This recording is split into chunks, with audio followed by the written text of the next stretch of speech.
You're listening to Men of Abundance, episode 223 with Andie and Al. And today we're talking about breaking through bias to live your life of true abundance.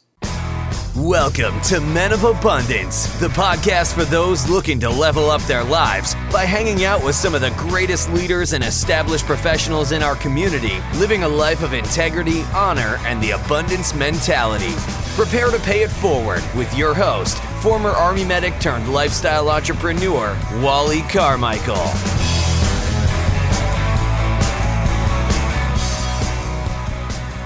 What is going on, all of you amazing, abundant leaders out there? I am Wally Carmichael, your founder and host of the Men of Abundance podcast, the Pay It Forward community. And the basic topic for today is biases. Now, I seldom overgeneralize, meaning I seldom put all people into one group of behaviors. And for good reason, quite frankly. I mean, to say any group of people behaves a certain way, good or bad, based on their gender, ethnicity, race, sexual orientation, or any other classification is quite frankly ignorant. However, I will say we all have a bias or two, some of us more than others.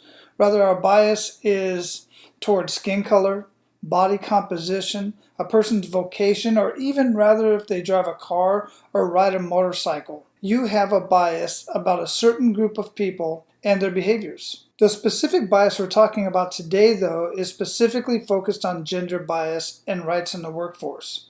Our featured guests today, Andie, Kramer, and Alton Harris, are going to share with us their work and experience with gender bias and our responsibilities as men of abundance. It is quite frankly our responsibility to ensure that disparate treatment is not condoned in the workplace. And if you're an employee, it's your duty to report it. And if you're an executive or a boss or a supervisor, manager, it is your duty to address disparate treatment within the workplace. And I'm telling you, as business owners out there, it is absolutely vital to your business that you ensure that everybody is being treated fairly. Not just because it's the law, and not simply because it's the right thing to do. It's also an amazing business practice. It makes your business thrive. I mean, think about it. Everybody has different experiences. Every man, woman, everybody of different cultures, they all have different business practices and they all have something unique to bring to the table. Why would you put enough trust into somebody to hire them into your business but then discount what they have to say, even though they're working within your business and they have very good ideas that could make your business thrive? Well, that's in part the conversation that we're having today with Andie and Al. Now, I'm not going to read through their entire bio because between the two of them, they have an impressive background. I strongly encourage you to go to menofabundance.com/223 if you're not already on the site and check out their background and check out their bio. I have it all printed out there.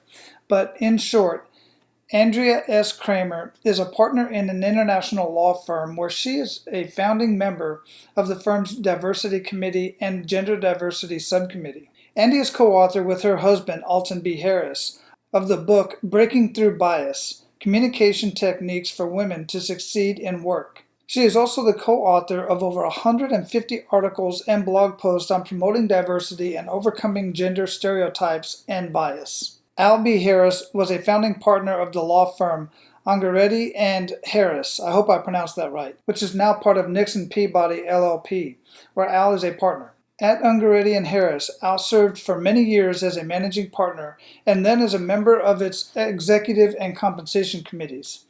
In these roles, he had extensive experience mentoring and advising women in many career fields, focusing on communication skills they need to advance in their chosen fields, despite the prevalence of negative gender stereotypes.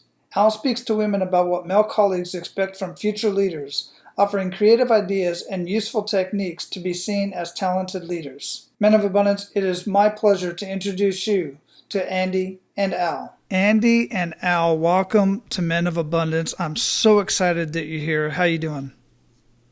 We're doing great today. How are you? Wonderful. Where are you at in the world? Chicago. Yep. Chicago. I have not been there. I've got several friends that are there. In fact, one of my most amazing past guests, Christian Picciolini, and he is a former white supremacist. and now has a program out there in Chicago that he started in Chicago called Life After Hate. My goodness. Amazing conversation. I'll have that show linked up in the show notes. I like to start out the episode the way I start out every single morning, which is with an attitude of gratitude. What do you have to be grateful for today? Well, one of the things to be grateful for today is that we're upright and conscious. That's always important. Yes, I think we're grateful this morning because our daughter texted us early this morning to tell us that she's doing just fine in her 5th week of her first year of residency in after medical school. Yeah. So she was feeling pretty good, and whenever she's feeling pretty good, we feel very good and very grateful. Well, I'll tell you what, I've been in the medical field for many years, and I've worked in hospitals, military hospitals, and interns have no life. They literally live in the hospital. I mean, I was in charge of 5 sleep rooms where the interns slept, and they, God bless her, and that means that is very, very important that she's doing well, because it's not an easy thing to go through. No, and so when we get the sad-faced text, it's always great to get one where actually she said that the senior doctor was very complimentary, told her that she was performing at the level of a second-year resident instead of a 5-week-old resident. And her response to us was, I know that was just a total lie, but it made me feel so much better.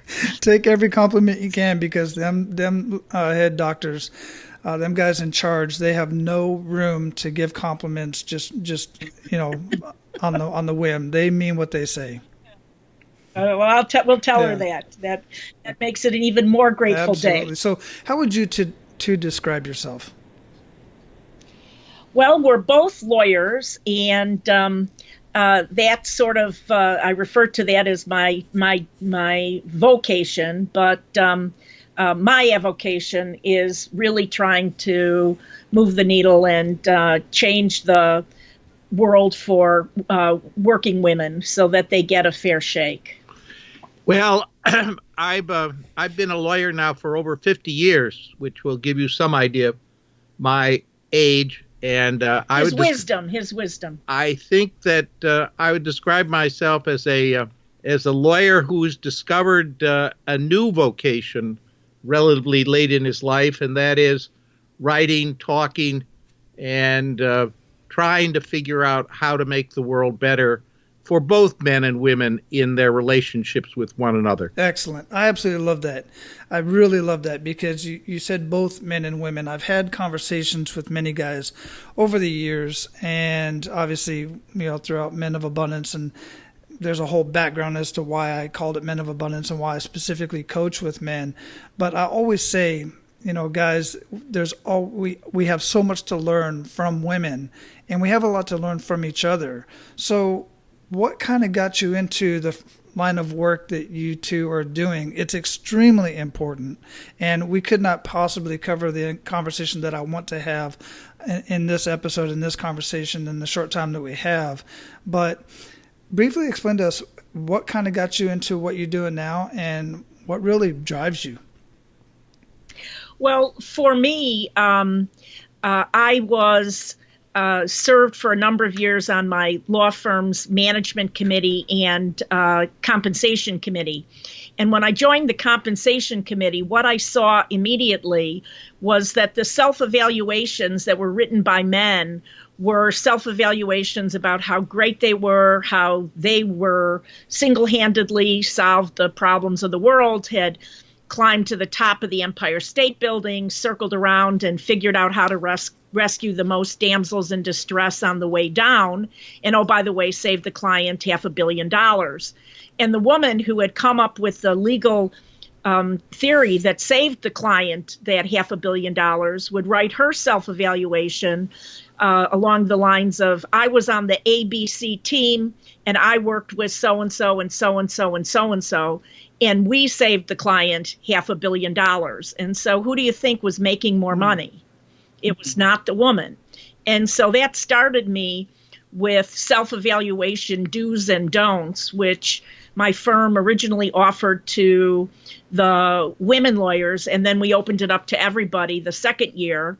And now, 20 years later, about men and women will take these refresher courses, and I have taught them around the country.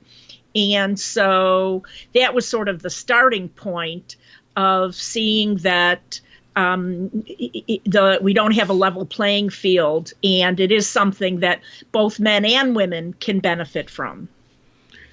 I think for me, it was the recognition that in the law firm that I had started, which I was convinced was absolutely bias-free, that we were about as meritocratic, good word, as we could possibly be. And yet what was happening was that the women in our law firm weren't doing much better than they were in other comparably sized firms.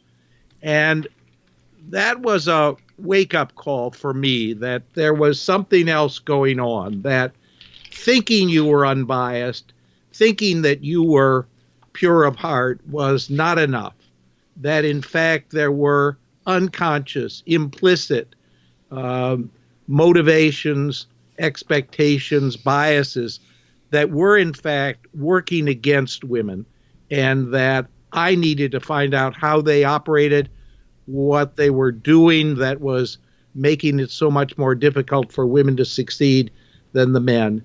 And that's what I've been about the last 10 years. And what did you find from that, Al? What I found was that there was a sense that when we thought about leaders, the image that came to our mind was of an aggressive, competitive, decisive, independent, rational, unemotional man.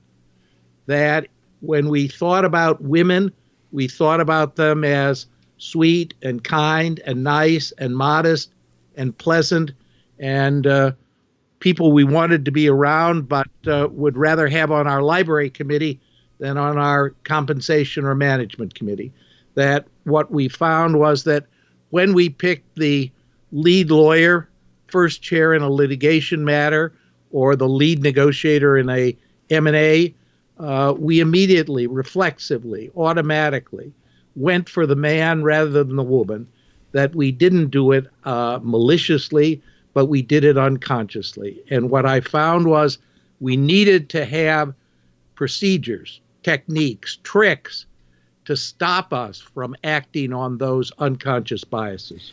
Yeah, and I've seen this in so many different venues. As we were talking pre-show, I was an equal opportunity advisor to two two-star generals when I worked in the Pacific region in Hawaii. That was about 3 years of doing that. And more recently, I think it was my wife actually that posted a video on Facebook in reference to these biases, and they're unconscious biases, and we don't want to do them, but we do. And the specific video I'm referencing was about an orchestra, they were doing auditions for this world-renowned orchestra. And what they did was, instead of having the auditions face-to-face, they would have the auditions behind a curtain. And they didn't know if the artist, if the musician was male or female. And when they did the auditions face-to-face, by far, majority of those that were selected were men. When they were done behind a curtain, it was about half and half, and it actually weighed a little bit heavier on the women's side, quite frankly.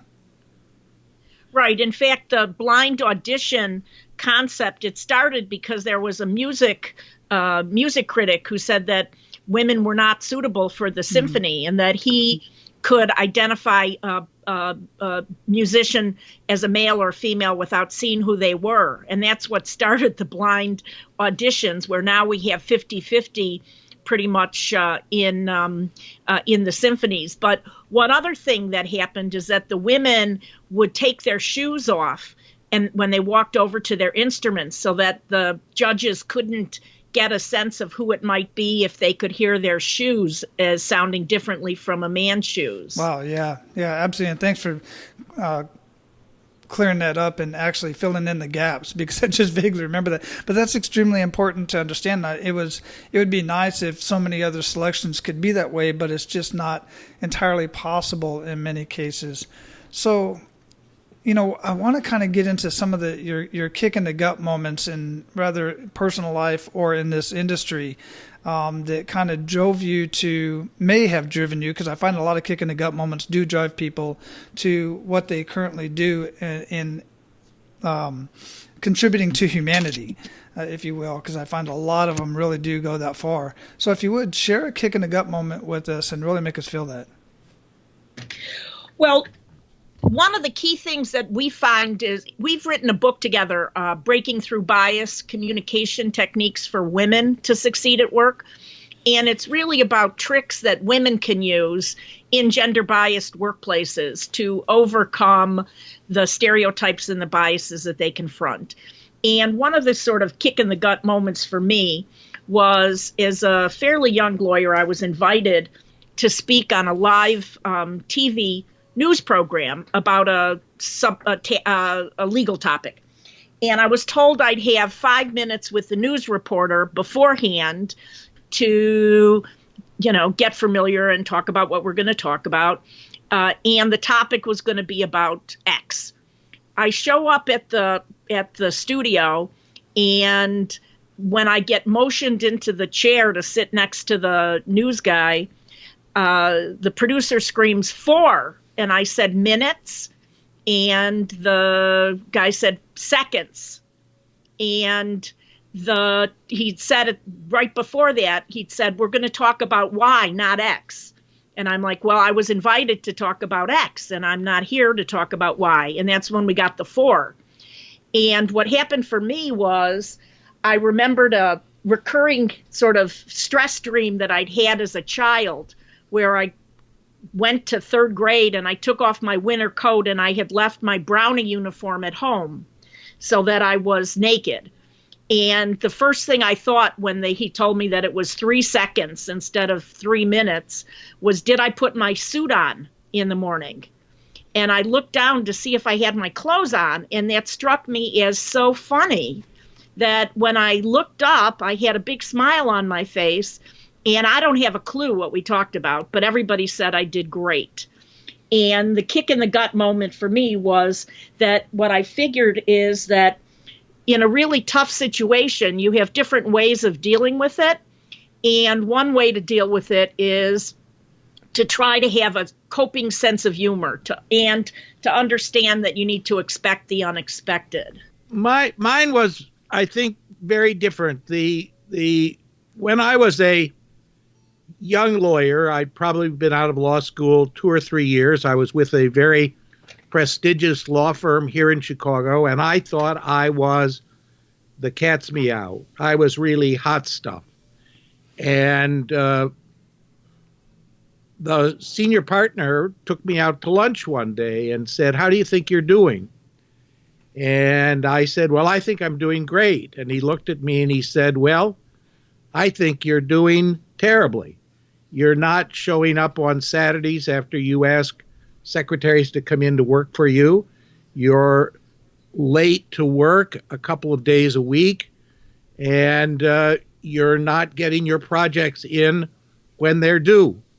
I think you're right on the edge of not making it here unless you clean up your act. And if there was ever a kick in the gut, I thought I'd been kicked in the gut over and over. Here I was. I was just a terrific lawyer. I had all the confidence in the world, and all of a sudden I was told I was about to lose my job. Well, that was a life-changing moment for me. I changed my work habits. I changed my attitudes, and I was eventually made the youngest equity partner in that law firm in its history. And I credit it all to that wake-up call that senior lawyer managing partner had given me that told me to step back and take a different perspective on myself, that I was not the hotshot I thought I was, but that I had to judge myself from other people's point of view, not just my own.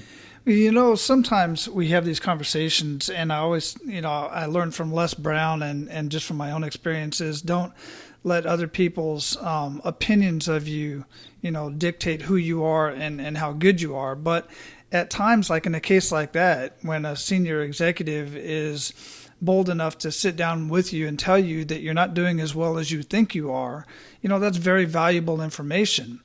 And my experience has shown me that executives are more willing to do that in many cases, and those conversations are more common between men than they are with male senior executives and the female executives, which kind of allows these women to crash and burn without realizing what the hell's going on. They never got a chance to really grow through their problems, or through thinking they're hot stuff, and in reality they're not, but nobody had that conversation with them. What are your thoughts on that and experiences?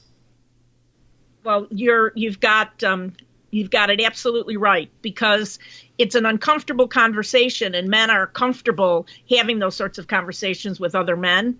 But with women, instead, what they'll do is they'll just stop working with her, so that they won't give her. And it's the same problem that people of color face in the professions as well, because people don't want to have that difficult conversation. And so if it's somebody who's not like you, who doesn't look like you, then you're much more reluctant to have that serious conversation. And it does hold women and people of color back. But I think that there are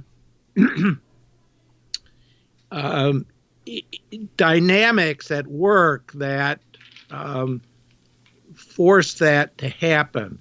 I think that men are very concerned that if they have a difficult conversation like that with a woman, that she will become emotional, that she may cry, that she will behave in ways that will make him feel uncomfortable. And so as a result, the man simply doesn't have that conversation, really out of fear, concern that he's going to be placed in a very difficult situation in which he won't know how to respond. And that reaction could have absolutely nothing to do with how she would react, because women very often, men think that women cry because they're weak and feel bad and apologize and whatnot, when in reality, most of the time, in my experience and in the experience of people that I've worked with, is that when you get a woman to cry, it's when she wants to rip your heart out. She's angry, but there aren't the ways of showing anger are not as open to women because of the stereotypes and the biases. So they have to kind of tamp it down, and that's very often when they'll cry. But also, I think in our book, one of the things that we try to emphasize is that in order for women to encourage those kinds of conversations, in order for women to be certain that their male bosses feel comfortable with them, criticizing them, giving them the feedback that they need, is to actively encourage it, to make it very clear that they are anxious to hear the good and the bad, to behave in ways that make it very obvious that they're easier to have that conversation. Easier that they don't cry in the office, they aren't emotional, and sometimes that's hard for women. But I think if women are going to make certain that they get that criticism, that conversation, part of it rests with them. Part of it obviously is with the men as well, but it's a two-way street, and both the senior men and the junior women need to work on this problem. Yeah, I've personally, my experience when I had, as a leader in the military, I had not worked with women at all until I was, almost 8 years in. And then I ended up in an organization in Germany. And the first time I had to reprimand a female soldier, she started crying. And I did not know how to react to that at all. And, I learned over time, and it still is, I know the ones that when I have a conversation with them, how they're going to react, and I just kind of prepare myself for it. Or a lot of leaders, including myself, will just avoid it as long as possible, which isn't fair to them. It's not fair to the other soldiers. It's not fair to the coworkers. And it's just a tough situation to be in. Being a man, I can speak on that perspective. But of course, I've worked with female soldiers as well who, are not criers and would definitely, push back, react just like anybody else I'm normally used to working with in my career prior to that. Mm-hmm. Absolutely. What are some of the good news stories that have come out of the work that you two are doing? Well, to stay in the military for a minute, with our book and the speaking and the blogs and the writing that we do, we get a lot of reactions back from people around the country. And one that really resonated with us was a response from a fellow who had been in the Marines and was now a lieutenant in a fire department in a major metropolitan city. And in our book, we talk about benevolent bias, which is basically when somebody assumes that you're really don't have the same skill set, aren't as capable, and very often men will exercise benevolent bias on women, where they'll tell them they don't need to worry about staying late or getting this project done or toting the same weight of fire hoses as they ask the men to do. And the problem with that is that the women don't get to advance in their careers as far or as fast as the men do because they're not getting the same opportunities. And this fire lieutenant wrote us that the thing that resonated the most with him about our book was the fact that he had always thought he was doing a favor to the women that were under his command when he was in the Marines and in the fire department by not asking them to do certain things. And he now realized that had been a mistake and that he needed to reconsider how he doled out assignments and how he did deal with the women under his command. Yeah, that is it's funny because in the military, we always try to think that, that we're staying on track, that we're really giving everybody the same opportunities. The fact of the matter is, in the military, everybody is paid exactly the same based on your pay grade. There's no discrimination there whatsoever.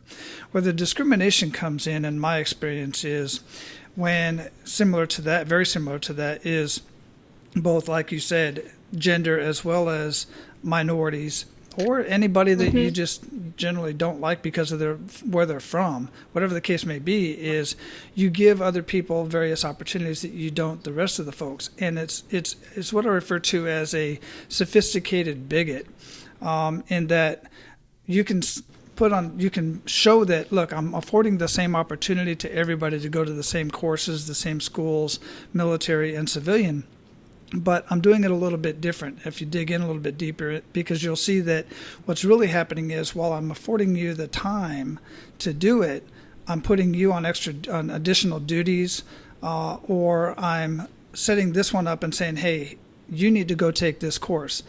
The difference is the guy that I like, the person that I like, I'll say, you need to go take this course. And oh, by the way, this is the person you need to go talk to. Here's the phone number. Here's the course study. This is all, they set them up for success. And the other ones, they just kind of afford the opportunity so they can say, hey, I'm giving them all the same opportunity. But the fact of the matter is, it's really not happening. Right, because the one that you helped along is going to end up succeeding and moving further along, and then it sort of becomes a self-fulfilling prophecy. Well, Joe was really the best guy for it to begin with, can't you see? When in reality, you made it easier for Joe. And that's really a problem with women in the workplace, because very often, especially when women have babies and come back to work after they've had a child, very often, many times, at least in the professions, they don't last as long as they might otherwise. And the men's reaction is, oh well, now that she's a mom, she doesn't really have the same commitment to work, which is a bias. What really happens is she comes back to work and no one gives her any projects anymore. And they assume that she didn't have a baby, but she had a lobotomy. And so all of a sudden she doesn't have stimulating, interesting projects. And so she doesn't want to stick around. And so you can do it both on the positive side, like, telling the person who to reach out to and what the course materials are, or on the negative, which is just not giving them the opportunities to show how capable and talented they are. Yeah, absolutely. And the same goes for giving people, like you said, giving people various positions and jobs and projects based on your biases and your stereotypes. Like women should be typists and they want to work in the office, and men should be mechanics and they want to work out in the field. And right, the opposite could very well be true. I've dealt with that many times. Absolutely. Yeah. So what are some other good stories? What is some other than just military? Well, that Andie's story was out of our book, but I suppose one of the most gratifying examples for me was as a result of the work that we've been doing, I've been asked to coach a number of women. And the feedback I've gotten in a number of respects has been most gratifying. One, I've heard now from probably a half a dozen women that they've never experienced a man reaching out and actively trying to help them, that they have had other women support them in their careers, but to find a man who's willing to extend himself, offer advice, and in fact be available for the tough times, they have said is unique in their experience. So that's meant a lot to me. Another woman that I coached said that she was involved in a very tricky situation at work in which she was having great difficulty communicating, getting along with her male boss. And we sat down several times, went through techniques that she might use, why he might be reacting the way that he was. And at the end of that, she and he went out to lunch together, buried the hatchet, as it were, and she got a promotion. So working with individual women has made a big difference in my life in recognizing that men have a responsibility, not just to other men, but to women as well, and that women need men's help, just like other men do. And if we all pull together, we can do a lot better. Yeah, I agree with that 100%. And just thinking of so many different stories that we just don't have time for. But I'll tell you, it's just some of the things. I was at the park the other day with my little guy, my 8-year-old, and he was playing with a young man his age, and this young boy had 3 sisters. And the 3 sisters, they were just, oh my goodness, they were playing tag or hide and seek, and the girls were just cheating like crazy. And they were getting their way by crying, and the brother would sympathize with the youngest one and start hugging on her and stuff like that. And then I started thinking about a conversation that I had, and just recently with the conversation we just had about the young lady who started crying when I was reprimanding her. And I'm like, well, okay, that some of that is because it's a taught behavior. The young lady knows that when she starts crying, her brother's going to console her and she's going to basically get her way. And that goes later on into the workforce. So some of this stuff does come from that. But from what you're saying is, what I get is the bottom line is just having a conversation, but you're coaching them out through how to have that conversation with these guys. Is that right? Absolutely. What we found is that just as you bring up the way that men and women are socialized, the way we are raised, the expectations that are placed on us as young children lead to different communication styles, different expectations, such that women are, in fact, socialized to be modest. Men are socialized to be aggressive and competitive. And those show up in the communication styles, the way in which we communicate with each other. And sometimes we need to break those habits. We need to get out of those stereotypical ruts and wake up and do it a little bit differently. And I think that's particularly true for women, to be told that in order to be successful, communication styles often need to change. You know, one of the things is that point that Al made is that by the time we're 3 or 4 years old, we have fairly hardwired habits about gender and age and skin color. And what happens is that when girls make it through school and they do just as well, if not better, than the boys in school, where it's very objective, you know, you fill out a test, you answer the questions and you either get them right or you don't. Going into the workforce is totally different. And the fact that boys grow up with much more team sport activities where by the time they're 4 or 5 years old, they know they have to be nice to the T-ball captain if they want to get picked on the T-ball team. And a girl, if you really piss me off, well, I'm just not going to invite you to my birthday party. And so we learn, we're socialized to do skills and behaviors that don't help women in a traditionally male organization. It really does hold them back. Yeah, and then we go back to what we were talking about earlier and how, some guys and women, for that matter, are hesitant about getting into some of these conversations because of the socialization. So, for instance, if a man is being, chummy with the boss, and hanging out and, going to have a beer together or having coffee, then, that's all cool. Right. But as soon as a woman is doing it, then either she's flirting, she's trying to use her other assets, if you will, and that may or may not be the case. But the fact of the matter is the perception is there. And that is how a lot of people get in trouble. And a lot of guys, myself even, would never get caught alone in a room counseling or doing evaluations and stuff with a female by myself.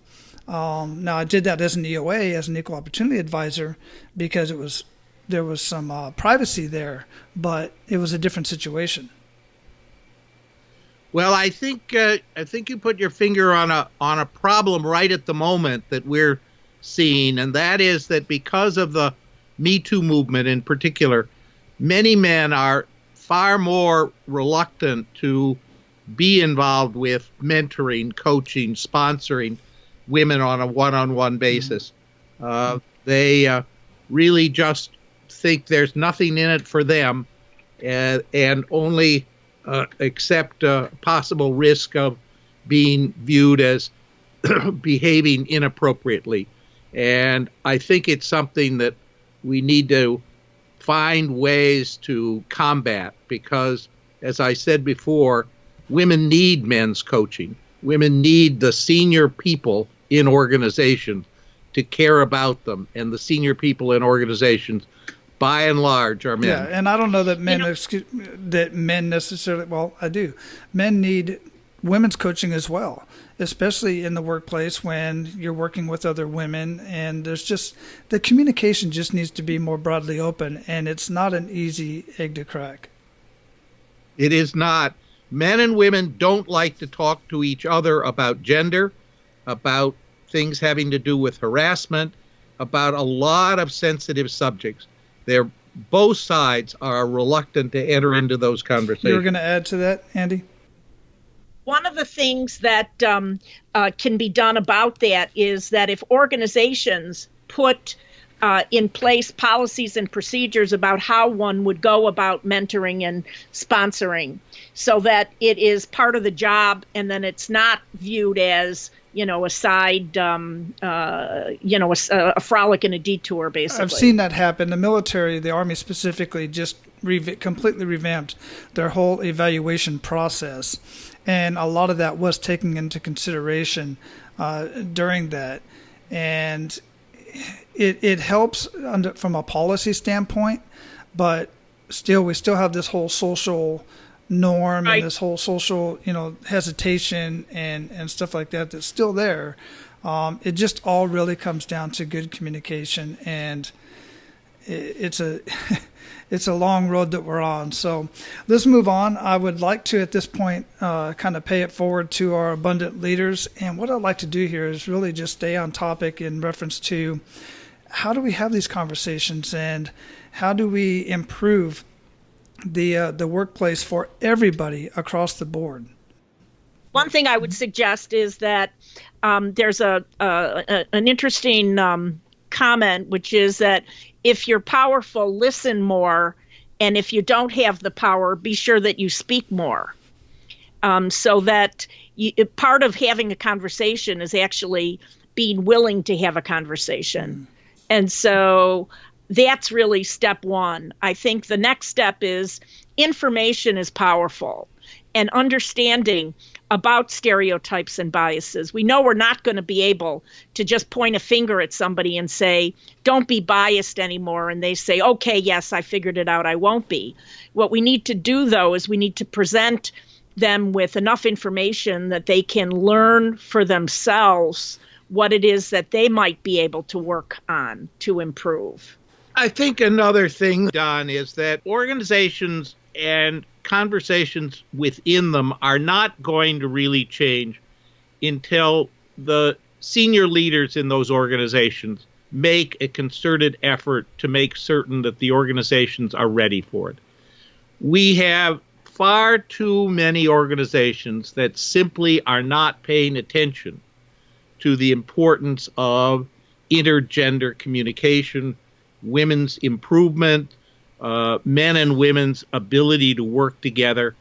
And the senior leaders seem oblivious to that. So that one of our focuses has been to, apart from trying to help women communicate better, men to communicate with women better, it has been to try to convince the leaders of our major corporations, nonprofit organizations, and even political parties, that the very top has to say, this is important stuff. I want to be certain that my organization is at the forefront of this, that it is providing these opportunities. And we're going to do that by the fact that we're going to have the following 6 procedures. Now, that brings up a thought that if or a lot of these organizations that are wanting to be in the forefront, my thought process as I was thinking about this is, are they doing it because they want to prevent any issues, or are they doing it because they want to be the best out there in their industry? Well, that's a good question. It's going to depend. But I think one of the issues is that one of the reasons why they are paying attention to it is that there's more and more studies that come out which show that if you have diversity of ideas and diversity at the decision-making process, that you actually end up with better results and more profits. So that you don't have to sell this on the grounds that it's the right thing to do. You can sell it on the grounds that it actually is better business. Yeah, absolutely. Absolutely. So I'm going to go through these pay it forward questions real quick. All of you amazing small business owners out there, I want to talk to you for just a second. Are you still having fun in your business? Is it still as fun as you thought it would be 2, 3, 4, 5 years ago when you first got started? Chances are, if it's not, it's because you're not making the revenue that you thought you would. You're putting more hours in than you ever imagined that you ever would put into a job. And you're just really just kind of keeping it afloat. And that's not a great way to live. I want to help you with that. I want you to have as much fun as I'm having on a daily basis. I don't know that you'll ever be able to work out of your home like I do because of the nature of your business, but I want you to be able to spend more time with family and improve your health instead of degrade your health through spending more time at work, more time in the business. I want you working on your business instead of in your business. Now, if this is your first exposure to me, chances are you don't know me from anybody. And I totally get it that you would question, who is this Wally guy? What can he really do for me? So here's what I'm going to do for you, for all of you.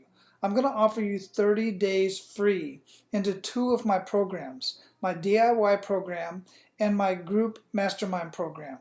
I'm not going to lay it all out right here because I want to get back to the conversation, but go to menofabundance.com and click on the AP Mastery tab at the top of the page. I've put a short video there introducing myself, and I'll put some more information there that you can evaluate and take a look at what it is that I can do for your business. And look, I am willing to work with you for 30 days because I am very confident of the results that I can give you in your business in the first 30 days of you working with me. In fact, on our first 45-minute conversation, I'm going to show you where you have $10,000 to $50,000 hidden in your business. That's child's play for me. I'm not only going to show you where that's at, I'm going to give you strategies on how to uncover that money that's hidden in your business. Now, you can either go to the show notes of this episode or go to menofabundance.com and click on the AP Mastery tab at the top of the page. Now, let's get back to the conversation. Share 1 to 3 actionable steps that Men of Abundance can take today.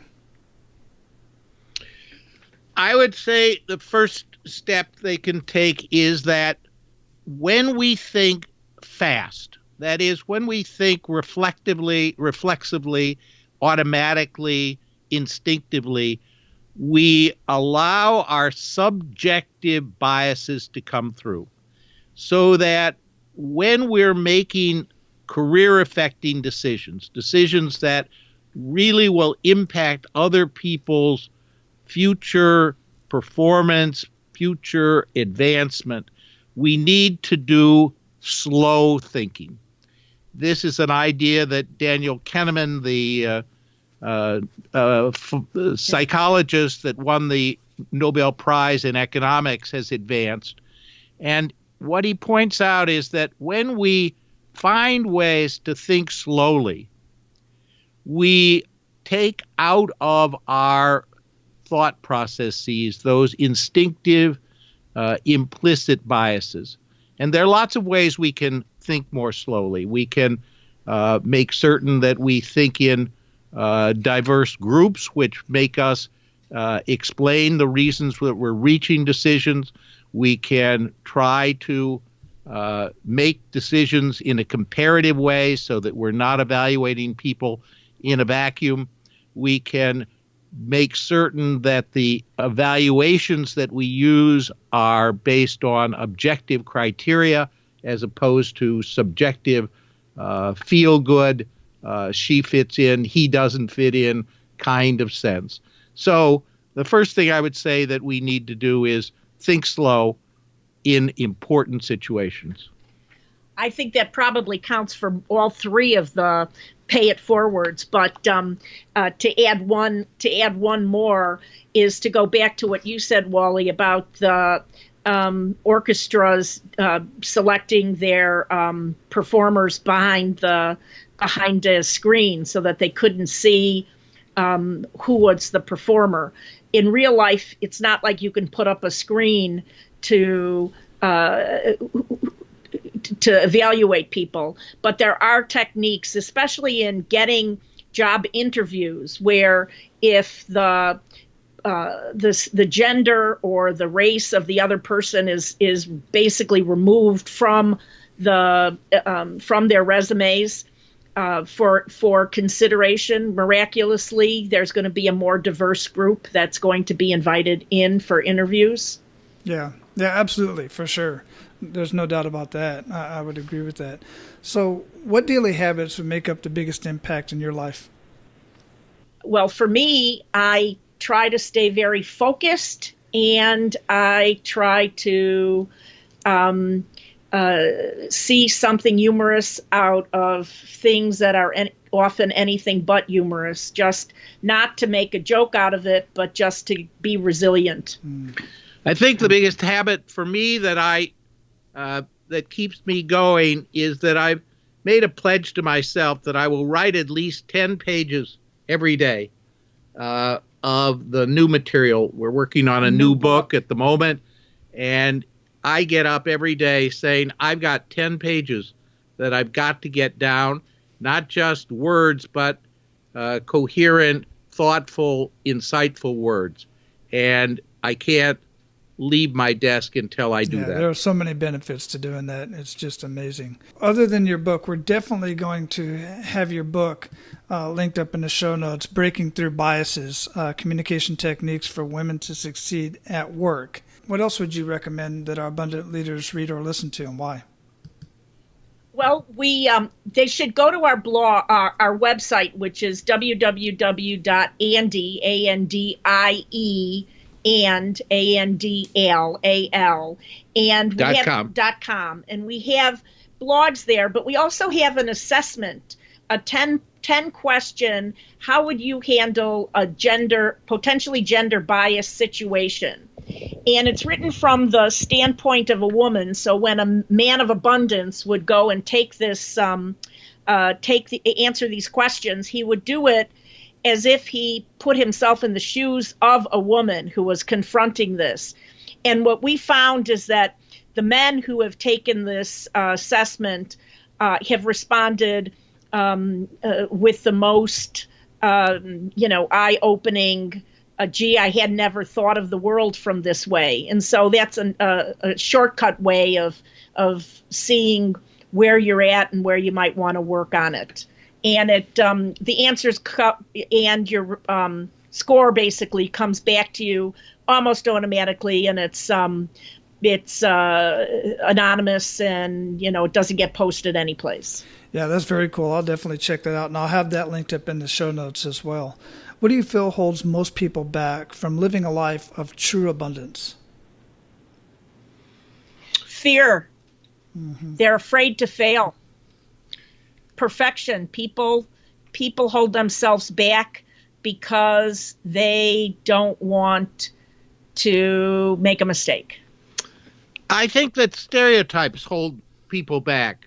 I think that just on the female side, I think that too many women have what we call self-limiting biases, that they think that certain activities, certain professions, certain actions are inappropriate because I'm a woman. Well, I think that holds enormous number of women back.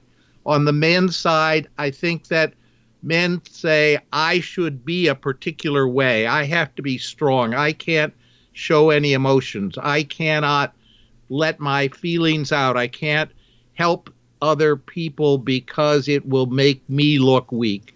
I think those are stereotypes. So I think we both hold ourselves back from being the abundant selves that we can be because we hold stereotypes about what we should be like. Yeah, absolutely. So what does living a life of abundance mean to you? Well, for me, the opportunity to collaborate with my husband, Al, we've been married over 30 years, and to be able to collaborate with him on things that we both think are as important is really a key part of what I view as an abundant life for myself. I couldn't agree more. I think abundance for me has been filling my life both with a fulfilling legal practice, but also a active, charitable, nonprofit, pro bono, and now this whole new adventure for me. Abundance has been the opportunity to speak, and we give workshops probably once a week to women, men, organizations around the country. That is tremendously satisfying, fulfilling, and for me, it constitutes an abundant life. Wow, and I have to agree 100%. You two are doing amazing, amazing work educating both men and women on their biases, how to deal with biases from both sides. I am absolutely, definitely going to get a hold of your book because it's right up the alley of the conversations that I like to have and, just what I like to study myself and my wife as well. She's studying sociology, so it fits hand in hand, and we always have these conversations anyway. So anytime I can get a hold of more information from other perspectives, I'm open to it. We're going to have your book, of course, linked up in the show notes, mentioned in the show notes, your links you provided. And what else would you like to ensure that our abundant leaders get out of our conversation that we didn't already talk about? Well, we've talked about a lot. I think I'd encourage them to, I'd like them to think about the fact that, just to put in a plug, that if they're with organizations and they're working on these issues, we'd be very happy to communicate with them, pass along ideas, get into a dialogue as to things that their organizations could do that they may not have thought about, so that we'd like them to realize that we're a resource. We're not an expensive resource, but we're available. That's absolutely wonderful, and I'm glad that you threw that out there too, because companies they need a lot of work. They need a lot of help in this arena, and it's great that you're available to do that. So we're going to close this up. Thanks so much for your wisdom and all your information. Guys, get a hold of their information. It's extremely important for your workplace, for your society, for your household to understand these issues and understand what your personal biases are so that you can make those adjustments as needed. Both of you, thanks again for being with us, and I want you to go out there, live your life of abundance, and continue paying it forward like you are, because I know it's making a huge difference. Well, thank you so much. We've loved to be part of this, Wally. We've enjoyed it very much, Wally. Thank you for having us. Have a good day. Yes, you too. Bye now. All right, guys, your action step for today is to sit back and take inventory of your biases. The bias itself isn't the issue. It's the acting on the bias that is the issue. So, for instance, if you're a boss and you're a business owner and you realize that your biases are getting in the way of your hiring practices, your promotions, your awards, your punishments, and the way you compensate your employees, then that becomes an issue. And as an abundant leader, you have to consider in your day-to-day life how your biases affect the way you communicate with people throughout the day. I've actually seen people, it's kind of comical, but it's really sad. When I see somebody who only speaks one language trying to communicate with somebody who speaks multiple languages, and maybe English, for instance, is a little bit broken, and they feel that if they yell, or if they talk slower, or if they say things a little bit different, or even with, say, for instance, a Spanish accent, that they will understand and they will be able to communicate easier and better. This is a bias. This is a bias on their part that's saying because this person doesn't speak English properly, that they're stupid, or they're slow, or they can't communicate well. When the fact of the matter is the individual speaks at least 2, 3, 4, maybe even 5 different languages, and can communicate in all of those languages. There are biases of when you're walking down the street and you see somebody who's questionable to you, and you maybe guard your children or go to the other side of the street just to avoid confrontation or eye contact or even being close to that individual, say maybe a homeless person or somebody of a different skin color, race, or even the way that they're dressed. Those are just a few examples of your biases affecting your behavior. So this is a 2-part action step today. Number 1, take inventory of your biases. And number 2, get around people that those biases are geared towards. So for instance, either go get into a Facebook group, go get into a community group, face-to-face, imagine that, or even something less evasive like picking up a book and reading a book about something you wouldn't normally read about that's kind of uncomfortable for you. And see for yourself what those people are really like, because your biases are based on fabrications that are part of your upbringing. Whether it was taught to you by your parents, it was taught to you by your church or media or movies. We talk about this all the time, guys, here on Men of Abundance. about how all of these communities and the movies and the media, they all shape our biases. And they tell us things like everybody from Colombia is a drug lord, or all people from the Middle East are terrorists, or all white people think this way and all black people think this way, and so on and so forth. It's just ridiculous. So I invite you to expand your mind and get around people that you wouldn't normally hang around and see what they're really like. Now, go out and live your life of abundance, and make sure to pay it forward. That's all for today, Abundance Leaders. For more about our guests and the powerful information we shared with you today, be sure to sign up for our mailing list at menofabundance.com. We appreciate your time and look forward to hanging out with you on our next episode. So until then, be sure to pay it forward and live your life of abundance.